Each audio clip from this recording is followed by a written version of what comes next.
An Israeli minister is claiming that Iran is the culprit, responsible for a devastating oil spill, the worst disaster in the history of Israel's coastlines. The contamination killed wildlife, led Israel to shut beaches, and banned eating fish from the sea. Here's what Israel's Minister of Environmental Protection had to say. We have located the crude oil tanker which has polluted the Israeli shoreline. It is owned by a Libyan company and was carrying a cargo from Iran to Syria. This is environmental terror. We have succeeded in identifying these who polluted our country's shores and will bring them to justice. We will sue for compensation in the name of all the citizens of Israel for the damage to the health, the nature, and the flora and the fauna. Now we are finding out that Iran is operating terrorism, not just by using nuclear weapons or by trying to establish itself around our borders. Iran is operating terrorism by damaging the environment. And when Iran is damaging the environment, it isn't just hurting the state of Israel. The problem here is that she seems to be standing alone. Officials are claiming her announcement was not approved and may not even be true. But if true, this could escalate tensions between Jerusalem and Tehran on a different level than ever before. Let's clear up the confusion with Professor Nir Boms, a Dayan Center Research Fellow from Tel Aviv University. Thank you for joining us today. Good to be here. So after listening to Gila Gamliel, how likely is it that this ecological disaster was intentionally caused by Iran? Can that be proved?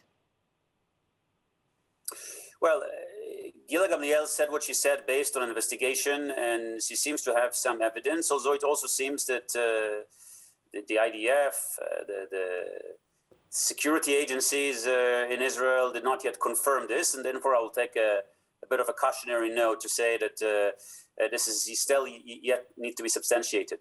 What seems to be the case is that, of course, there was a spill. There is probably probability that this particular ship was involved in it. Whether it was deliberate or not, that's a separate question. Whether Iran is connected to it, seems to be more clear. If the ship sails in Iran, it seems that it carried oil that came from Iran going to Syria. It also seems that this is another, it's not the only one, an old ship that sailed without instruments in order for it not to be tracked. And they did not be tracked, not just because they might have seek to create an ecological disaster in Israel and in Lebanon, by the way. They wanted not to be tracked because they smuggled oil illegally to Syria. Okay, yeah, speaking of that illegal oil smuggling, you mentioned when we spoke before that that is another issue that this story is highlighting. Iran is under a sanctions regime. It cannot export oil. Its economy is depleted, and it needs to do anything it can in order to export some of its oil that it is able to produce. The way this is done is illegally with ships, sometimes a ship like an Emerald, which is a very old ship that is not going to be even allowed to properly dock at the European port because of the regulations, the environmental and safety regulations. So they would take ships like that, put it on another country's flag, sometimes change the flag. It seems that two other countries were involved in this, and then they would go sail without the AIS system, the automatic positioning system, and they would go to their destination, usually another country like Syria that's not supposed to get it. That has been the case for a number of years. Ships like that continue to sail across the seas. Iran is able to export oil in this way, again, illegally, black market, literally, after the disaster here, very much black. So say it is possible that the attack was intentional. You know, first we had the Israeli cargo ship attacked in the Persian Gulf, and now this. If it is plausible and true, could this be a new sort of proxy war between Israel and Iran? Look, for what I've heard, even in the last few days, is that the security agencies here do say that they have dealt with a number of attempts, terrorism-related attempts that Iran was responsible for. We've seen some cyber attempts. We've seen, of course, in the last few years, literal terrorist attacks outside of Israel. We've seen a number of threats.